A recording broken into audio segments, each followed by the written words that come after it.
창세기 24장 61절에서 67절까지 저부터 읽고 교독하겠습니다. 리브가가 일어나 여자 종들과 함께 낙타를 타고 그 사람을 따라가니 그 종이 리브가를 데리고 가니라.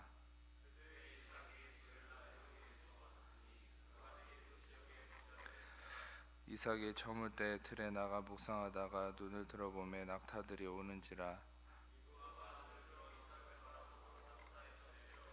종에게 말하되 들에서 배회하다가 우리에게로 마주오는 자가 누구냐. 종이 이르되 이는 내 주인이니이다. 리브가가 너울을 가지고 자기 얼굴을 가리더라.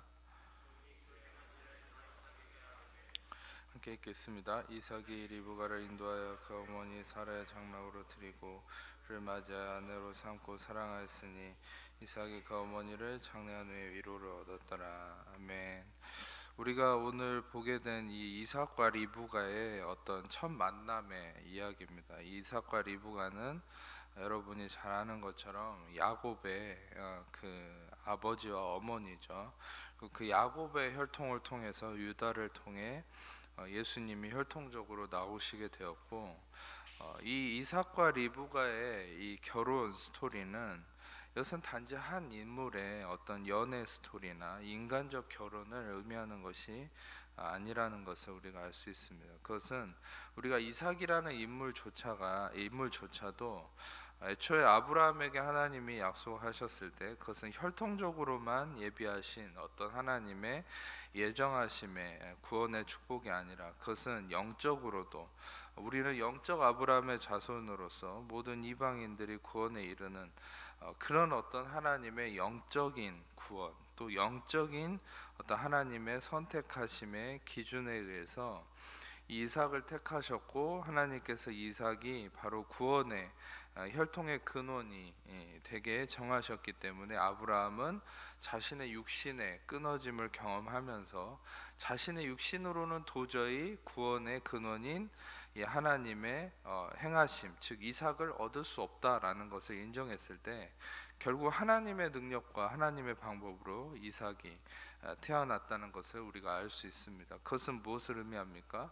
아무리 인간은 노력해도 아브라함이 얻은 것은 이삭이 아니라 하갈을 통해서 이스마엘만 얻었죠. 그런데 그 이스마엘은 어떻게 됐습니까? 자기 육신으로 얻은 것이기 때문에 성경이 얘기한 바처럼 육신을 통해서는 사망밖에 없는 것이죠. 썩어질 것만 거두는 거예요. 성령을 통해서만이 우리가 영생과 생명을 누릴 수 있는 것인데, 아브라함이 하갈을 통해서 이스마엘이라는 잘못된 열매를 맛본 것은 무엇을 의미합니까? 단순한 한 인간의 실수와 죄악을 의미하는 것이 아니죠. 그것은 인간적 노력으로 우리가 우리의 행위를 통해서는 바로 그것밖에 안 된다는 거예요. 그런데 우리의 행위를 통해서는 절대 구원을 의미하는 이삭에게 이를 수 없다는 거예요. 근데 아브라함이 육체적으로 아무것도 할 수 없고 100세에 자기의 생명에 거의 생식 능력이 끊어진 상태죠. 그런데 또 사라도 어떻습니까? 여성으로서 생리가 끊어진 상태. 그러면 남녀가 생물학적으로는 전혀 아이를 낳을 수 없는 상태인 거죠. 그런데 그때 바로 하나님께서 믿음을 통해서 이삭을 태어나게 하셨다. 즉 하나님의 약속, 하나님의 믿음, 하나님의 예정하심을 통해서 구원을 상징하는 이삭을 보내셨다. 그것은 무엇입니까? 우리는 육신으로 구원을 이룰 수 없다는 거죠. 그것은 하나님의 믿음과 하나님의 은혜와 하나님의 예정하심과 하나님의 능력으로만이 구원이 이루어진다는 거예요. 에베소서 2장의 말씀처럼 우리는 누구도 우리가 구원을 이룰 수 없다. 구원은 선물로만, 은혜로만 이루어진 것이다. 그것은 무엇 때문입니까? 하나님이 아무도 자랑하지 못하게 하려는 거예요. 여러분, 우리가 자랑해야 될 것은 우리 어떤 것이 아니라 바로 예수 그리스도만이 우리의 자랑할 유일한 대상임을 아시기를 축복합니다. 그것이 바로 성경이 얘기하는 바예요. 성경은 끊임없이 창세기부터 계시록까지 인간사의 모든 걸 적나라하게 드러내죠. 왜입니까? 왜 인간의 실패와 또 인간의 저주와 아픔과 죄악을 성경은 적나라하게 드러냅니까? 여러분, 성경은 그냥 보기 좋으라고, 여러분 예를 들어 인간의 족보는요, 뭐 우리나라에도 여러 가지 신화가 있잖아요. 뭐 곰과 호랑이가 마늘과 쑥을 열심히 먹었더니 사람이 됐다. 이건 말도 안 되는 신화, 이런 것들을 퍼뜨리는 게 인간의 족보고 인간의 역사예요. 근데 여러분, 성경을 보시면 성경은 오히려 반대예요. 인간의 추악함, 인간의 더러움, 인간의 무자비함을 있는 그대로 드러내거든요. 수치스러운 모습. 예를 들어서 제가 자주 얘기하지만 사사기서를 보면 마지막 장에 뭐 인간이 할 수 있는 최악의 범죄 행위들이 다 드러나 있죠. 뭐 강간이나 강도나 살인이나 뭐 이런 우리가 사이코패스들이나 저지르는 그런 아주 잔인한 행위들이 이 성경책에 적나라하게 다 드러나 있거든요. 여러분, 그래서 우리가 알 수 있는 게 뭡니까? 성경에 왜, 거룩한 성경책에 왜 이런 것들이 묘사되어 있을까? 그것은 성경이 얘기하고자 하는 바를 우리가 알아야 된다는 거예요. 성경이 얘기하고자 하는 바는 뭡니까? 그것은 인간의 적나라한 어두운 면모를 있는 그대로 밝히 나타내고, 반대로 우리는 그것을 통해서 무엇을 할 수 있습니까? 인간은 아무것도 할 수 없다. 인간은 절대 구원에 이를 수 없다. 인간은 자기 힘으로는 의로움에 이를 수 없다. 그러나 오직 완전하신 예수 그리스도, 그 험악한 그 처참한 인간사를 뚫고, 그 여러분 허무맹랑한 인간사, 여러분 실상 여러분들 야곱에게 많은 아들들이 있었어요. 그리고 야곱 중에 아들들 중에 가장 훌륭한 아들이 누굽니까? 요셉이죠.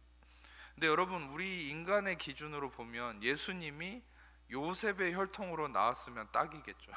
근데 예수님은 누구의 혈통에서 나왔냐면 유다라는 사람의 혈통에서 나왔어요. 근데 여러분, 유다가 누군 줄 아세요? 마태복음 1장의 족보에서도 알 수 있듯이 유다는 자기 며느리와 성관계를 해가지고 아들을 낳은 사람. 여러분, 그것이 어떤 면에서는 되게 처참하게 수치스러운 건데, 그게 바로 인간이라는. 그러니까 이 며느리, 유다한테 아들이 3명 있었는데 둘 다, 첫째 아들, 둘째 아들 다 죽었거든요. 셋째 아들도 여러분 안 주니까 며느리가 뭡니까? 그 당시에는 첫째 아들하고 형수가 이렇게 결혼했으면 첫째가 죽으면 둘째가 그 형수를 이어받아요. 근데 이 다말이라고 하는 며느리가 둘째도 죽었어요. 그러니까 셋째랑 이제 결혼을 해야 돼. 근데 셋째도 이 자꾸 이 여자를 통해서 남편이 죽으니까 두려워서 성관계를 안 하는 거예요. 그러니까 이 애를 낳아야 되는데 이 다말이라고 하는 여인이 머리를 썼죠. 저기 오히려 이 시아버지 애라도 가져야 되겠다. 여러분, 얼마나 처참합니까? 그런데 어느 날 또 창녀로 분장을 했어요. 그래갖고 이 유다가 그 창녀인 줄 알고 관계를 맺었는데, 나중에 보니까 임신을 했는데 다말이 임신을 해버렸어. 근데 임신을 했는데 불륜을 했다는 거 알았으니까 돌로 쳐 죽이려도 딱 보니까 유다가 전해준 그 물건이 있는 거예요. 소지품이. 그러니까 자기인 줄 알았죠, 그 애 아빠가. 여러분, 이 스토리 자체가 얼마나 무슨 우리가 소위 아는 사랑과 전쟁에나 나올 법한 스토리죠. 근데 여러분, 이런 것들이 성경에 나와 있는 이유가 뭡니까? 그리고 심지어는 그런 혈통, 그런 아주 수치스러운 일들의 그런 혈통을 통해서 바로 예수 그리스도가 오셨다. 마태복음 1장에서 명확하게 얘기하죠. 유다는 다말을 통해서 누구를 낳았다. 이런 얘기가 나왔잖아요. 예, 다말은 유다를 통해서. 그러니까 여러분 보면은 우리는 하나님의 행하심이 어떤지 힌트를 받아야 돼요. 하나님의 인간됨의 아름다운 모습, 인간됨의 완벽함을 통해서 그분의 일을 하지 않아요. 여러분, 실상 우리에게 이것이 소망이 됩니다. 왜냐? 하나님은 인간의 가장 어그러지고 엉망인 것들을 통해서 구원을 행하십니다. 할렐루야. 이것이 바로 우리가 성경을 통해서 소망이 생기는 이유예요. 여러분, 우리는 우리 인간된 우리 자신을 볼 때 솔직히 소망보다 절망적인 부분이 더 많죠. 장점보다 단점과 허물이 더 많죠. 근데 여러분, 성경은 그것을 얘기하는 거예요. 인간의 소망보다 인간의 절망과 어둠을 통해서 가장 완벽한 빛 대신 구원이신 예수 그리스도가 오셨다. 그리고 실상 여러분, 예수 그리스도가 이 땅에 태어나셨을 때도 어떤 형편이었습니까? 이스라엘은 가장 어두운 상황이었어요. 그 나라 자체도 로마의 식민 지배 아래서 핍박과 아래 있었고, 나라는 굉장히 쪼그라들고, 또 예수님도 가장 가난하고 가장 어두운 상황에서 태어나셨어요. 그러니까 태어날 곳이 없으니까 말 구유에, 냄새나는 말 구유에서 태어났습니다. 여러분, 중요한 것은 하나님의 구원과 하나님의 빛 되심과 하나님의 여러분들을 향한 놀라운 계획의 성취는 여러분들의 완벽함, 여러분들의 가능성, 여러분들의 어떤 그럴듯한 모습을 통해서 나오는 것이 아니라, 하나님은 여러분들이 가장 그림자져 있고 그늘져 있고 여러분들의 가장 절망적이고 힘들어하는 그것을 통해서 하나님이 자신의 능력을 드러내신다는 사실이에요. 아멘. 여러분, 이 말씀 여러분에게 소망이 되길 축복합니다. 그래서 여러분, 바울이 바로 이 진리를 깨달았기 때문에 이런 얘기를 하는 거예요. 내가 약할 그때 나는 곧 강해진다. 나는 나의 약함을 자랑한다. 바로 그리스도의 능력이 나의 약한 것에서 온전하여진다, 이렇게 얘기해요. 여러분, 세상은 힘의 논리를 얘기합니다. 흙수저, 금수저 이런 걸, 이게 다 사단의 문화죠. 사람을 계급화 시키면서 어떤 가능성을 따지고 사람의 외모나 배경을 기준으로 판단하게 만듭니다. 여러분, 이것이 바로 복음을 공격하는 것이죠. 여러분, 복음은 반대인 것이죠. 복음은 오히려 가능성이 없는 자를 통해서 하나님이 일하신다. 할렐루야. 여러분, 여러분들이 실상, 저는 여러분들이 좋은 스펙을 가지고 여러분들이 돈이 많아지는 걸 부인하는 것이 아니에요. 저는 오히려 여러분들이 이후에 하나님의 은혜를 통해서 좋은 스펙도 갖게 되기를 축복하고요, 여러분들이 돈도 많이 갖게 되기를 축복합니다. 아멘. 여러분들이 높은 자리에, 권력의 자리에 앉아서 하나님께 쓰임 받기를 축복합니다. 아멘. 그런데 중요한 것은 그것이 기준이 되지는 않는다는 것이죠. 오직 여러분들이 기준으로 삼아야 될 것은 바로 하나님의 이 복음의 진리, 즉 여러분들의 가장 어두운 것을 통해서 하나님이 여러분의 절망과 아픔을 통해서 일하신다라는. 그래서 실상 이 말씀을 드린 이유는, 이 오늘 등장하는 이삭이라는 이 사람은 누굽니까? 바로 기적의 아들, 하나님의 선물, 하나님의 은혜의 역사를 나타내는 아들이고, 오늘 등장하는 이삭과 리브가의 만남은 이 이삭의 어떤 인간적 면모를 얘기하는 것이 아니라 바로 기적의 아들, 빛의 아들, 구원의 아들인 바로 구원이신 예수 그리스도 그 자체를 이삭이 상징하는 바다라는 거예요. 여러분, 저는 여러분들에게 한 가지 도전하고 싶은 것은, 많은 신학자들이나 많은 설교자들이나 많은 성경학자들은 실상 하나님의 진리에 이르지 못하는 상황이 많습니다. 그 이유가 뭐냐면 성경을 껍데기로만 보기 때문이에요.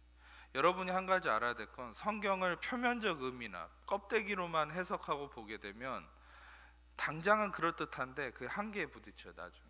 그래서 말씀이 생명이 되지 못하는 거예요. 여러분들은 실상 저를 통해서 이 말씀의 껍데기가 아닌 그 말씀의 본질을 발견해 나가는 것이죠. 네. 여러분들은 이 말씀이 진짜 생명의 떡이신, 빛 되신 구원이신 예수 그리스도이심을 더욱더 발견하고 깨닫게 되기를 축복합니다. 그래야 이것이 말씀이 여러분의 생명이 되는 거예요. 제가 여러분들에게 원어나 어떤 의미를 해석해 드리는 게 단순한 어떤 공부를 시키는 게 아닙니다. 저의 목적은 단 한 가지 있어요. 그것은 이 말씀을 통해서 우리가 예수 그리스도를 발견하는 것이죠. 오늘 말씀도 아주 놀라운 진리가 있죠. 그것은 이 영적 의미에서 이 이삭은 예수 그리스도 그 자체를 상징하는 인물이에요. 근데 이 리브가는 누구입니까? 리브가는 이삭의 아내인 것만이 아니라 실상 이 리브가라는 이름을 많이 사용을 하는데, 레베카, 영어로는 이렇게 쓰죠. 근데 리브가는 히브리어로는 리브가라는 이름인데, 이 히브리어 리브가는 좀 좋지 않은 의미예요. 그것은 뭐냐면 속박한다는 의미입니다. 올가미, 붙들어 맨다는 거예요. 그러니까 리브가라는 이 리브가의 이름은 히브리어 원어 자체는 좀 부정적인, 네거티브한 의미. 그러니까 속박돼 있다는 거예요. 올가미에 매어 있다는 것이죠. 자, 근데 이 리브가가 누구를 만납니까? 이삭을 만나요. 이츠하크라고 그래요. 이거는 히브리어로. 근데 이츠하크, 이삭은 어떤 사람입니까? 말 그대로 laughing, 이삭은 웃음이라는 얘기죠. 웃는다, 기쁨이라는 말입니다.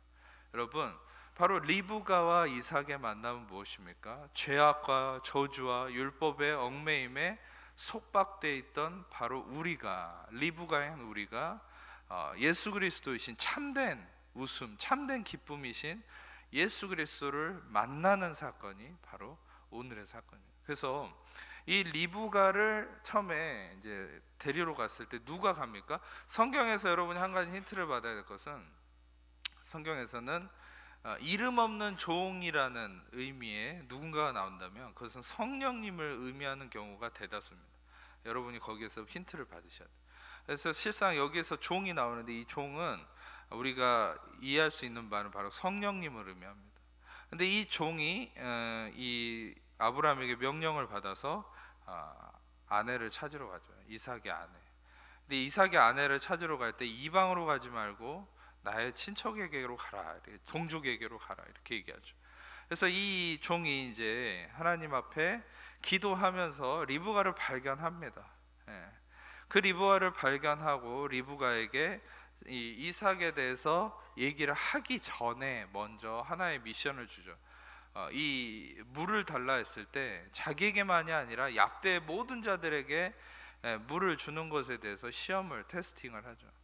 하나님께서 택하신 리브가를 하나님께서 또한 그 종에게 지혜를 주셔서 이 만남을 이루어 줄 수 있도록 모든 상황을 하나님께서 미리 계획해 놓으셨다는 걸 우리가 볼 수 있어요. 그래서 이 종이 리브가를 만나고 이제 리브가는 마음을 정해서, 이제 오늘 읽은 본문은 어떤 내용입니까? 이제 드디어 리브가와 이삭이 만나는 순간을 얘기하는 본문이죠. 이삭이 멀리 있습니다. 리브가도 멀리서 오고 있죠. 성경 이 61절부터 여러분이 읽어보면 굉장히 아주 중요한 메시지가 많이 있어요. 먼저 우리가 한 가지 핵심적으로 봐야 될 것이, 자, 이 63절을 보면은 이삭이 저물 때 묵상을 하다가 낙타들이 오는 걸 봤다고 얘기하죠. 근데 이제 이것은 무엇을 의미하냐? 여러분, 성경은 이제 이 먼저 무엇을 기술하고 있습니까? 이삭이 먼저 낙타가 오는 것을 본 것이죠. 이것은 아주 중요한 의미인 것이에요. 그것은 뭐냐면 바로 이삭이신 예수 그리스도가 우리를 먼저 보고 먼저 생각하고 있다는 거예요. 여러분들이 실상 여기서 이삭이 묵상을 하고 있었다고 그러는데, 이 묵상의 meditating, 이 묵상이라는 말, 이 이삭이 무엇을 묵상하고 있었을까요? 뭐 어디 장롱에 숨겨놓은 금송아지 묵상하고 있었을까요? 그렇지 않죠. 여러분, 이 이삭이 무엇을 묵상하고 있었을까? 이제 지금부터 그것을 좀 말씀을 통해 좀 확인을 해보도록 하겠습니다. 요한복음 1장 48, 49절 우리 스크린으로만 봅시다. 같이 읽어볼게요. 시작. 나다나엘이 이르되 어떻게 나를 아시나이까? 예수께서 대답하여 이르시되 빌립이 너를 부르기 전에 무화과 나무 아래 있을 때 보았노라. 나다나엘이 대답하여 이르되 당신 하나님의 아들이시오 당신은 이스라엘의 임금이로소이다. 자, 여기서 나다나엘이라는 사람이 예수님을 만나는 장면을 요한복음 1장에 그리고 있는데 아주 의미심장한 내용이죠. 그것은 나다나엘이 예수님을 빌립을 통해서 보고 알기도 전에 예수님 뭐라고 합니까? 네가 무화과 나무 아래 있을 때 이미 보았다. 근데 여러분, 이 말씀을 좀 깊이 있게 묵상을 해보세요. 그러면 아주 흥미로운 게 하나 있어요. 여러분, 이 배경적으로 지금 나다나엘이 무화과 나무 아래 있었다는 기술이 전혀 없죠. 이 전절이나 후절을 보게 되면. 근데 예수님이 왜 나다나엘한테 갑자기 무화과 나무라는 이 언급을 했을까요? 여러분, 좀 이상하다고 생각되지 않습니까? 여러분들은 성경을 볼 때 이런 것을 발견할 수 있어야 돼요. 무작정 예수님이 그냥 나다나엘이 무화과 나무 아래 있었을 거라고 생각하십니까? 여러분, 무화과 나무 아래 있었다면 이 전절이나 그 전전절에 이 1장 전체든 2장이든 뭔가 나다나엘이 무화과 나무 아래 있는 이유가, 근거가 있었어야 돼요. 근데 갑자기 예수님에 입에서 왜 무화과 나무 아래 있을 때에, 네가 무화과 나무 아래 있을 때라는 얘기를 하셨을까요? 여러분, 여기 아주 중요한 진리가 있는 것이죠. 그것은 뭡니까? 이 무화과 나무 아래 있다는 것은 바로 최초의 아담이 무화과 나뭇잎으로 자기를 가렸던 그 아담의 저주 아래 처해 있는 인간의 실존을 얘기합니다. 그러니까 바로 예수님은 무엇을 얘기합니까? 네가 지금 얼마 전에 있었던 네 상태, 엊그제 일주일 전에 네 상태가 아니라 무엇입니까? 아담의 저주로부터 이어진 최초의 너 자신의 그 저주 아래 갇혀 있는 너의 모든 실존을 내가 이미 알고 보고 있다는 것이. 그러니까 예수님은 나다날의 인생 전체를 이미 알고 보고 그에 대한 예정에 대한 하나님의 계획을 예수님이 갖고 있다. 그러니까 네가 무화과 나무 아래 있었다는 게 무슨 말입니까? 그것은 아담이 무화과 나뭇잎으로 자기를 가리려 했던 그 무화과 나무의 저주 아래 있었던 아담의 저주 때부터의 너의 실존을 내가 이미 알고 보고 있다라는 거예요. 여기서 보았다는 것도 오이다라는 헬라어인데 이것은 내적 깨달음이죠. 이것은 경험을 통해서 아는 기노스코가 아니라 오이다. 이것은 내적 깨달음이에요. 그러니까 이 예수님께서는 이미 창세전부터 이미 창조 때 이루어졌던 그 아담의 저주로 인한 이 나다나엘 인간의 우리의 실존을 이미 알고 또한 그것은 무엇을 의미합니까? 바로 우리에 대한 구원의 계획과 구원의 확실성을 예수님이 갖고 계신다라는 거예요. 할렐루야. 이것이 왜 중요합니까? 여러분, 우리는 하나님이 우리가 죄를 짓고 문제가 생기면 그때그때 막 주먹구구식으로 막 당황해가지고 우리를 구원한다고 생각할 수 있는데 절대 그렇지 않아요. 여러분, 하나님은 우리의 모든 인생을 알고 계시고 우리가 무슨 죄를 지을 것까지 다 알고 있어요. 이미 그분의 십자가의 구원은 모든 것에 대한 해결책을 그분의 보혈로 말미암아 다 마련해 놓으셨어요. 여러분의 어떤 문제와 어떤 어려움에도 하나님은 절대 당황하지 않습니다. 그것은 무엇입니까? 하나님이 이미 여러분의 모든 것을 예비하시고 계획하시고 거기에 대한 구원의 해결책을 이미 마련해 놓으셨기 때문이에요. 아멘. 이 진리의 믿음 아래 있는 자는 절대 요동하지 않는 것이에요. 근데 하나님이 나를 모른다고 생각하니까 우리는 불안한 것이에요. 아니요. 하나님이 이미 여러분을 다 알고 계십니다. 아멘. 믿으십니까? 리브가가 이삭을 보기 전에 이삭은 먼저 리브가를 보기 전부터 묵상하고 있어요. 여러분, 예수님이 사마리아 여인을 요한복음의 4장에 보면 만났을 때 여러분 예수님이 그때 취조를 해가지고 사마리아 여인에게 남편이 5이 있었고 지금 6번째 남편이 있다는 걸 취조를 해서 알아냈을까요? 아니죠.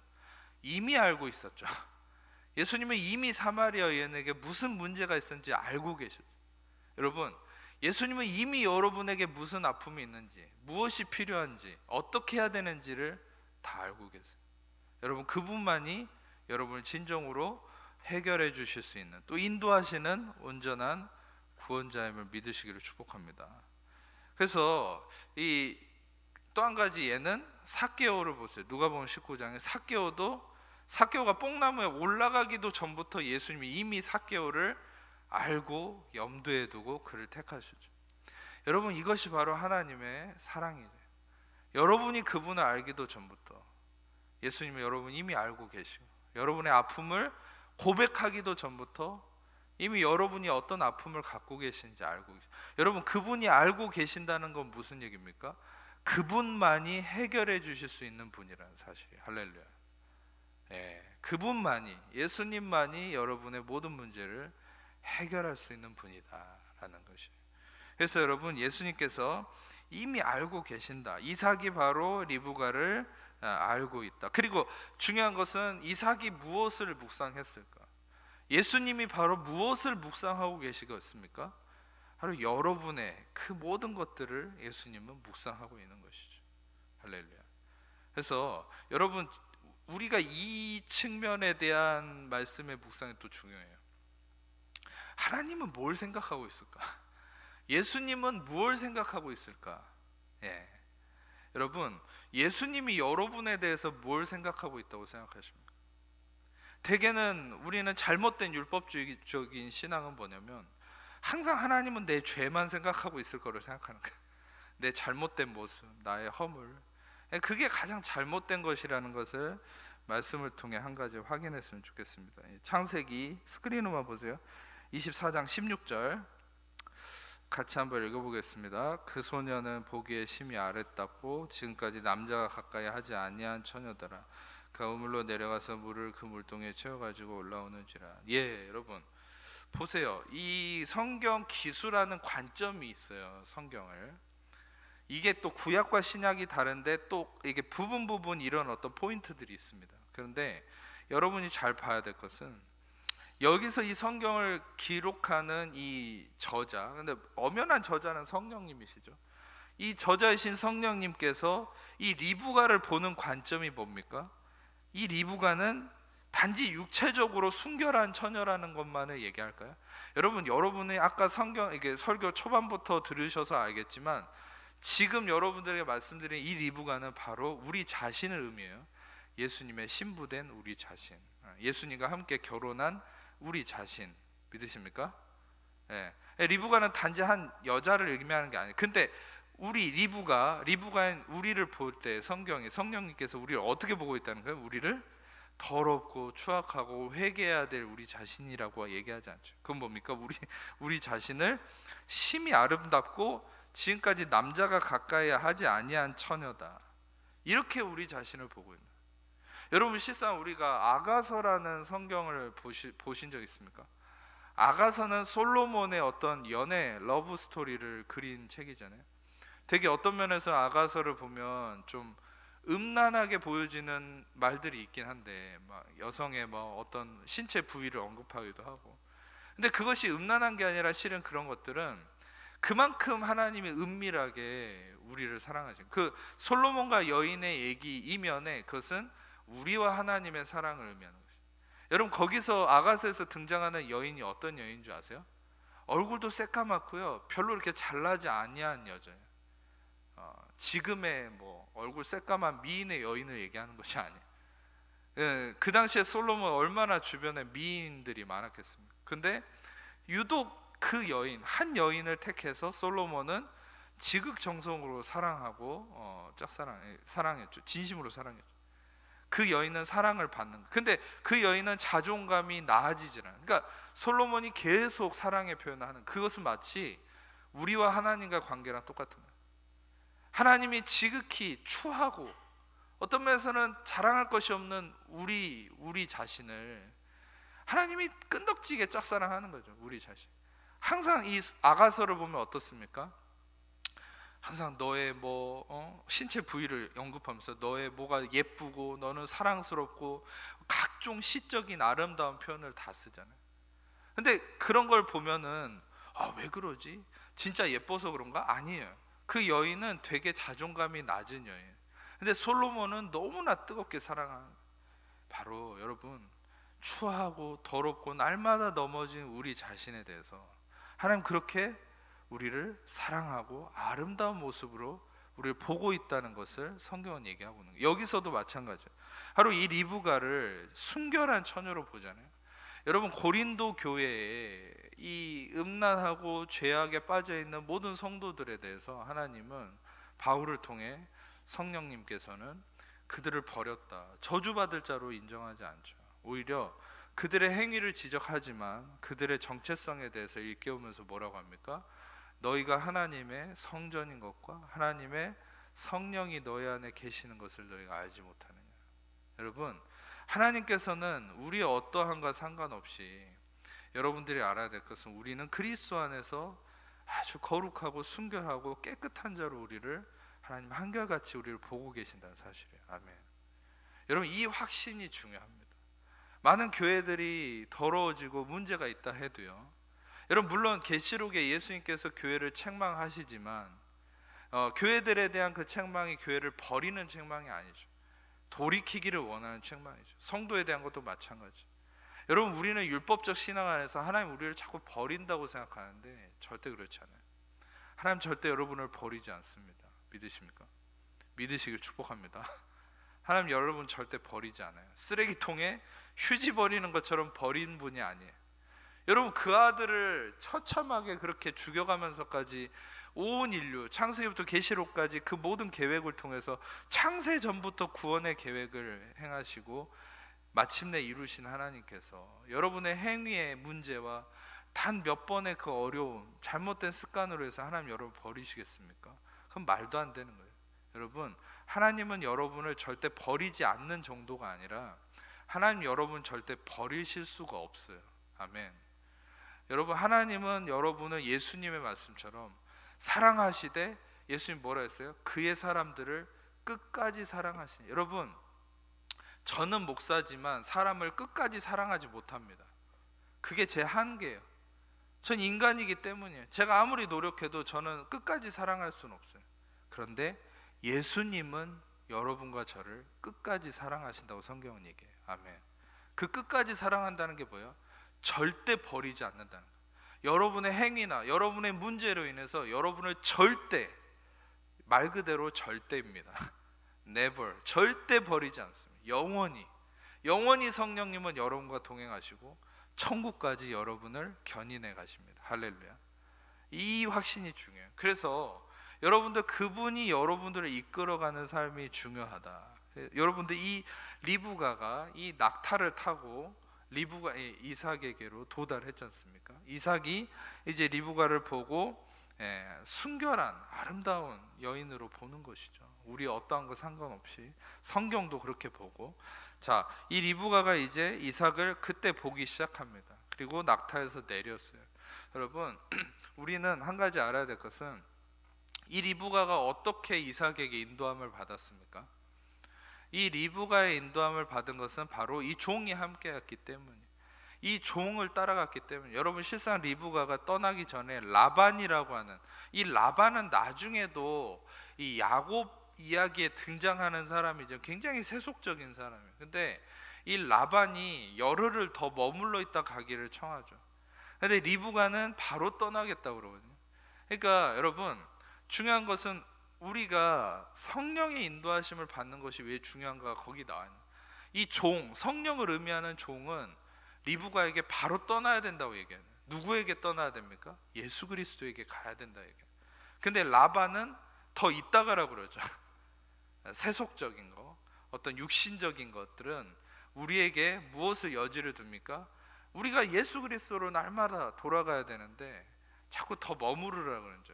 현재 있는 곳에, 율법에, 어떤 상황에, 관습에, 나의 어떤 기준에, 나의 의에 머물러 있으라, 라반은. 근데 성령님은 뭐라 그래요?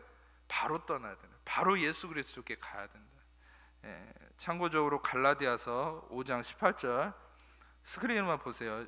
같이 읽겠습니다. 시작.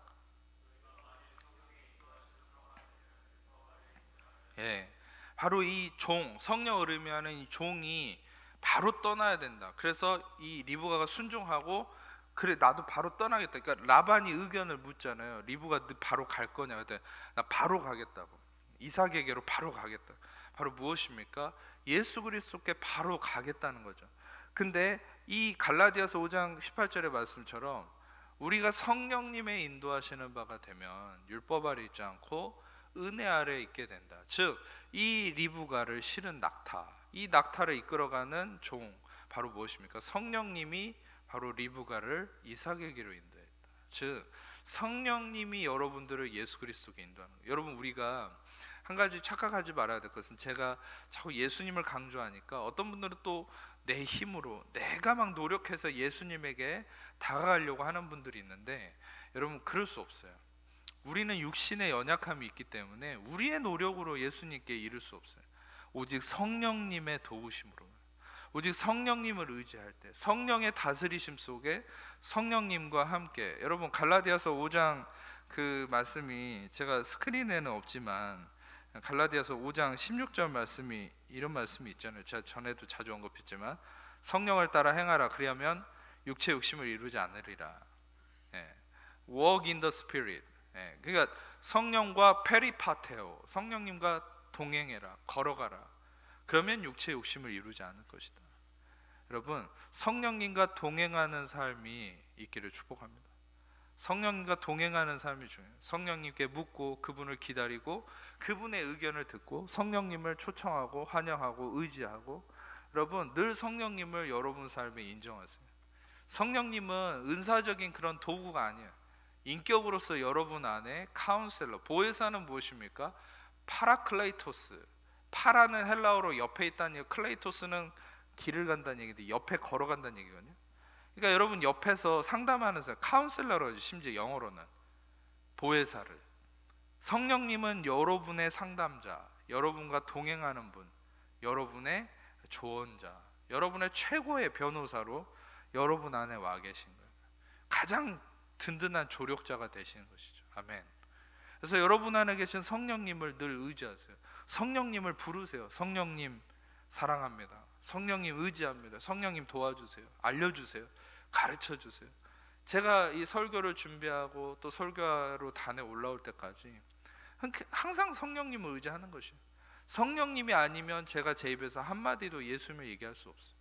어떤 깨달음이 올 수 있겠습니까? 제 육신으로, 썩어져가는 제 육신으로 어떻게 예수님을 알 수 있겠어요? 성령님이 알려주셨기 때문에 가능해요.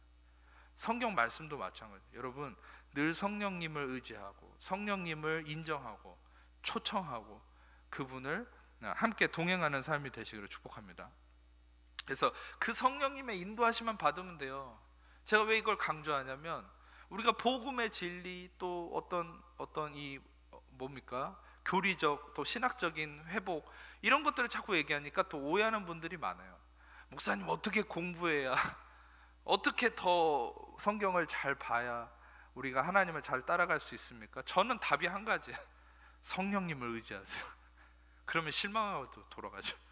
뭔가 제가 좋은 지식적인 어떤 틀을 준다고 생각하는 거예요. 근데 저는 드릴 게 없어요. 여러분들은 알려드릴 게 없어요. 어떻게 공부하세요? 어떻게 하세요? 전 그런 걸 얘기해 줄 수가 없어요. 왜 없습니까? 저도 성령님만 의지하거든요. 성령님만 의지해서 성령님이 가르쳐 주신 대로 하기 때문에. 그러니까 여러분, 중요한 것은 인간적 방법이 중요한 게 아니에요.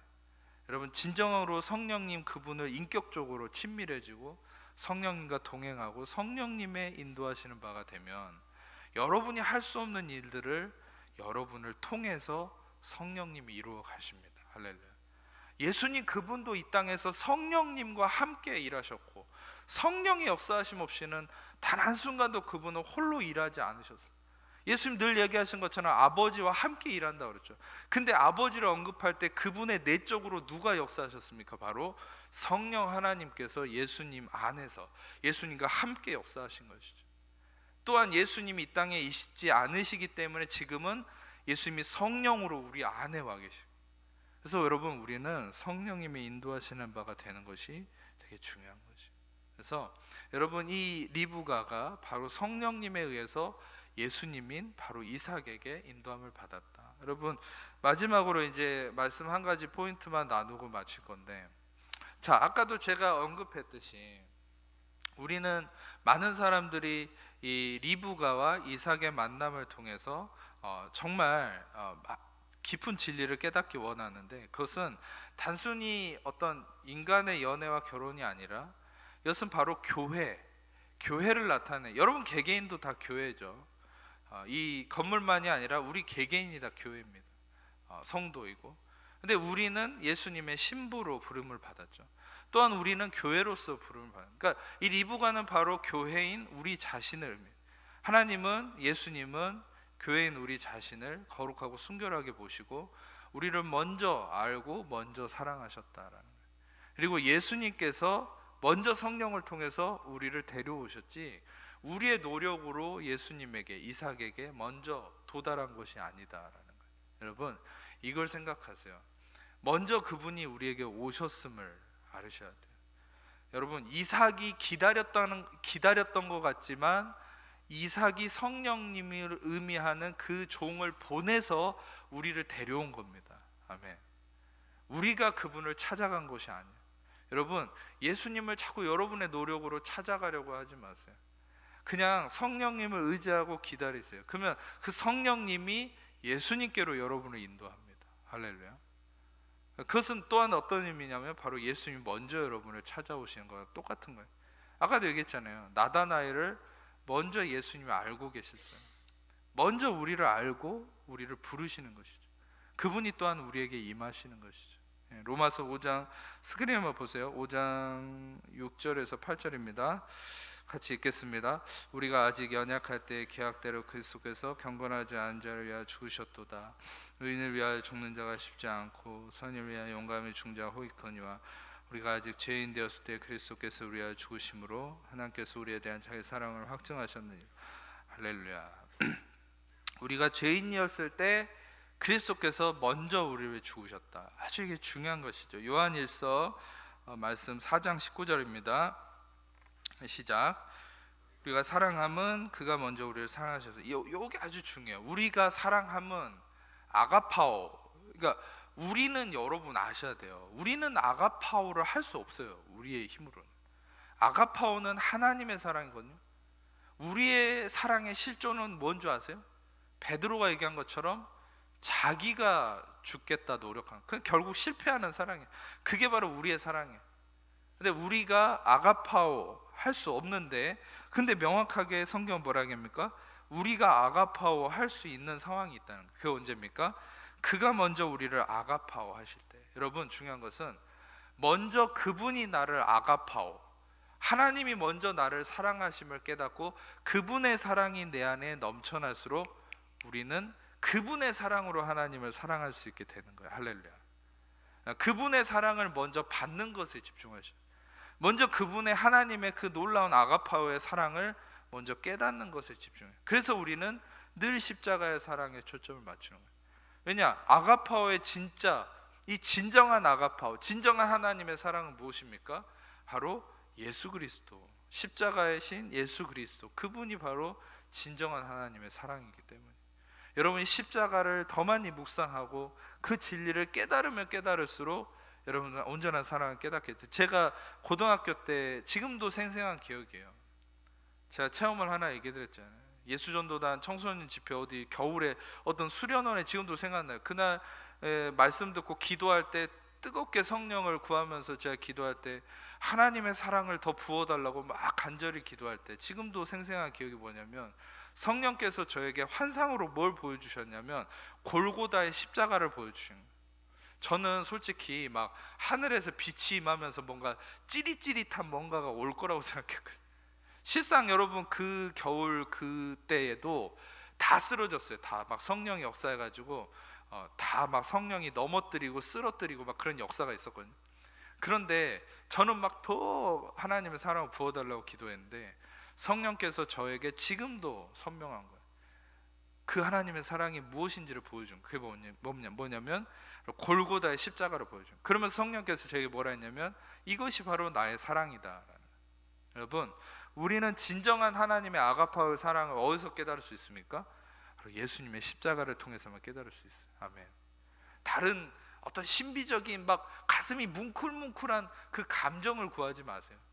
먼저 십자가를 묵상하세요. 십자가의 그 대가지불과 완전한 속죄하심과 그 진리를 묵상하세요. 그러면 그 진리가 여러분 안에 쌓이면 쌓일수록 감정적인 것도 따라오게 돼 있어요. 나중엔 진짜 감정적으로도 하나님의 그 따스한 아름다운 사랑이 느껴지기 시작하는 거예요. 여러분, 진정한 하나님의 사랑은 바로 십자가의 속죄하심입니다.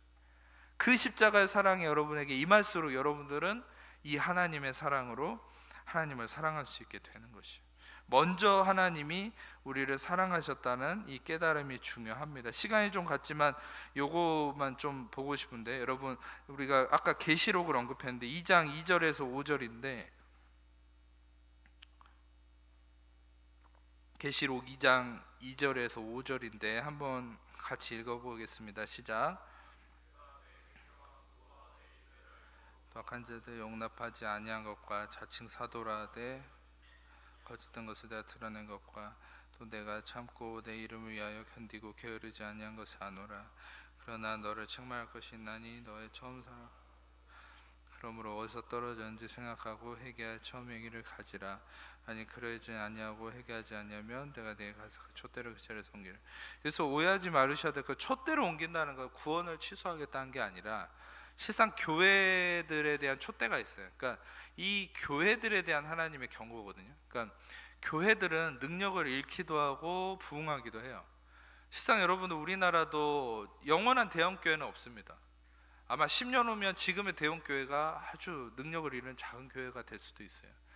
우리가 알아야 될 것은 바울이 소아시아에 개척했던 많은 교회들은 정말 나중에 영향력 있는 교회들이 됐고, 유대인만 수만 명 다녔던 예루살렘 교회는 나중에 굉장히 가난하고 비참한 교회가 됐어요. 그러니까 교회는 그 자체가 촛대를 잃어버릴 수 있어요. 이건 구원에 관한 얘기가 아니에요. 그러니까 여러분, 여기서 얘기하는 것은 무엇에 초점이 있으면 4절에 너를 책망할 것이 있다는 거예요, 예수님이. 근데 그건 뭡니까? 처음 사랑을 버렸다는 거죠.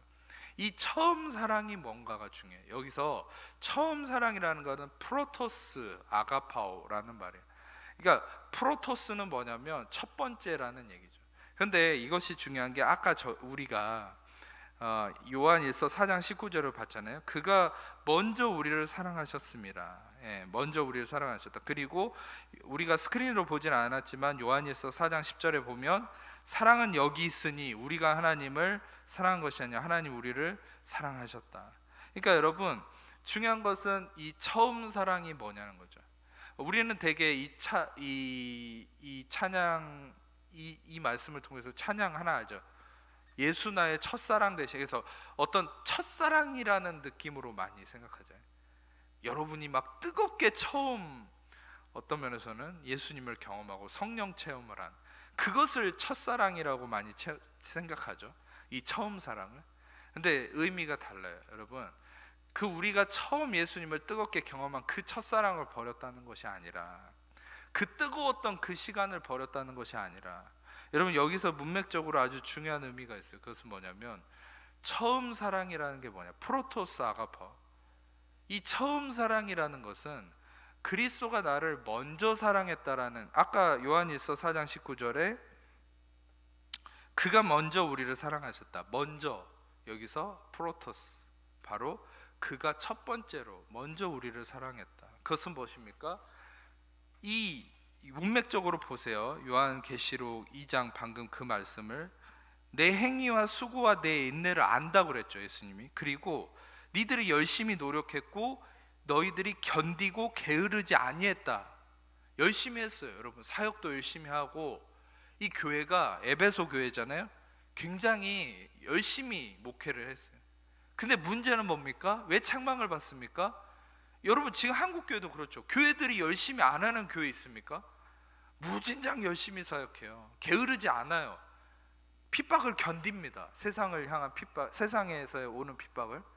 근데 책망을 받아요, 분명히 예수님. 이 계시록 보면 뭐 때문에 책망 받습니까? 처음 사랑을 버렸다라는 거. 근데 여러분 보면은 교회마다 뜨겁게 기도해요. 그 뜨거운 감격을 다시 리마인딩 시키고 있어요. 그러면 첫사랑을 회복한 거 아닙니까? 그래서 이 말씀에 대한 해석이 중요해요. 여기서 얘기하는 처음 사랑이 뭐냐는 거예요. 바로 요한일서 4장 19절에 얘기한 것처럼 이것은 도처에도 다 드러나 있어요, 이 부분이. 시험관계에서 제가 간략하게 얘기 드리자면, 이 프로토스 아가파오는 뭐냐면 바로 우리가 하나님을 먼저 사랑한 것이 아니라 하나님이 나를 먼저 사랑했다라는 그 사랑, 그것이 바로 처음 사랑이라는 거예요. 여러분, 이것이 바로 갈라디아서 5장 4절에 얘기했던 그 문제예요. 율법의 행위로 의롭다함을 얻으려 한 너희는 그리스도에게서 끊어지고 은혜에서 떨어졌다. 바로 그것이 처음 사랑을 버린 거죠. 처음 사랑은 뭐였습니까?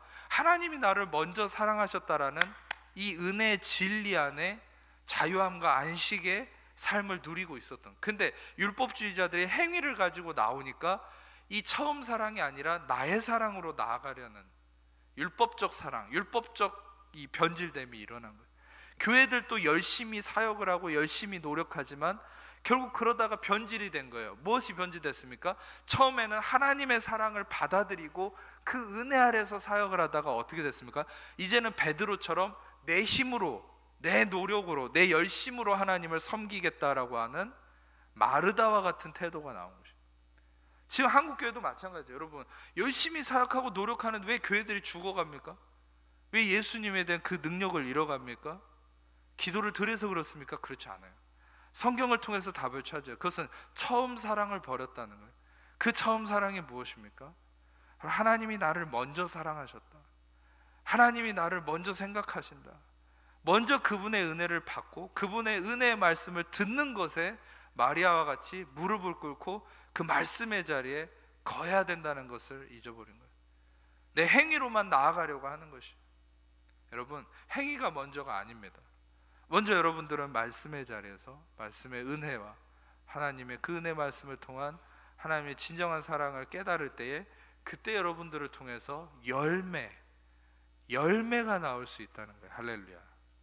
저는 여러분들이 행함에 대한 보답이나 결과가 아닌 여러분들을 통해서 그리스도의 은혜를 통한 열매가 맺어지는 삶이 되시기를 축복합니다. 여러분들은 그 열매 맺는 삶이 이 세상을 바꾼다는 거 아셔야 돼요. 왜 교회가 핍박을 받습니까? 왜 교회가 욕을 먹습니까? 열매가 없어서 그래요. 그런데 열매는 언제만 나옵니까? 그리스도의 은혜가 부어질 때만요. 그리스도의 은혜를 받아들일 때만 열매가 나와요. 그 열매가 바로 세상을 바꾸는 거예요. 여러분, 우리 개개인도 마찬가지예요. 여러분들이 열매를 맺을, 이것만 나누고 마칠게요. 우리는 요한복음 15장에 정확하게 얘기하죠. 우리는 가지라고 그랬어요. 우리 노력, 여러분, 예수님도 그런 의미에서 얘기한 거예요. 너희들이 염려함으로 너의 키를 한 자라도 더할 수 있느냐. 여러분 생각해 보세요. 열심히 염려해서 키가 한 자라도 더해지면 이 세상 사람들은 다 서장훈보다 더 키가 커지겠네. 중요한 것은 여러분, 우리는 염려한다 해서 아무도 키를 한 자도 더할 수. 그 말은 뭡니까? 염려하고 노력한다고 해서 열매 맺을 수 없다는 거예요. 우리는 할 수 있는 건 뭡니까? 그냥 붙어 있는 거예요. 어떻게 하고? 내 연약함을 인정하는 거예요. 나의 부족함을 인정하는 거예요. 그래서 가장 위대한 능력이신 예수님을 바라보고 그냥 그분의 사랑에 안식하는 거예요. 그분의 은혜 안에 거하는, 그분의 말씀의 자리에 나아가는 거예요. 그냥 그분에게 붙어 있는 거예요. 그분에게 나를 맡기는 거예요. 그러면 그분의 열매가 나를 통해서 이루어지기 시작하는 거예요. 할렐루야. 우리가 해야 될 것은 무엇입니까? 우리가 해야 될 것은 그냥 그분에게 붙어 있는 거예요. 그분의 말씀을 묵상하는 거예요. 그분을 바라보는 거예요. 그 예수님의 아름다움, 그분의 위대하신, 그분이 할 수 있고 그분이 이루시는 것을 인정하는 것이, 또 나의 할 수 없음을 인정하는 것이, 그분에게 붙어 있고 그분을 통해서 열매 맺는 삶이 바로 여러분의 삶이라는 거 아시기를 축복합니다.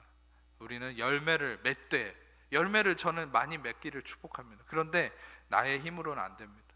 바로 포도나무 대신 예수 그리스도가 나를 통해서 열매 맺으신, 우리는 더욱 그 예수 그리스도를 묵상하는 것이, 더 그 이삭을 바라보는 것이, 더 우리 자신이 리브가, 우리 자신은 우리의 힘으로 설 수 없음을 인정하고 그분만이 나의 참된 신랑이요, 나의 그리스도요, 나의 주님이심을 인정하고, 여러분 그 그리스도 안에 거하는, 또 그런 통해서 열매 맺는 여러분 모두의 삶이 되시기를 축복합니다. 기도하겠습니다. 하나님 감사합니다. 우리 모든 함께 말씀을 나눈 자들, 오늘 이 밤에 정말 우리가 진정한 그리스도의 신부요, 또 연한 가지로서의 삶임을 인정하고 우리의 실존을 인정하고 온전한 포도나무이신 예수 그리스도께 붙어서 그분을 통해서만 열매 맺는 자임을 또 깨닫고, 더욱더 그리스도를 통해 성령으로 말미암아 풍성한 열매가 이루어지는 우리 모든 성도님들 되도록 축복하여 주옵소서. 감사드리며 예수님 이름으로 기도합니다.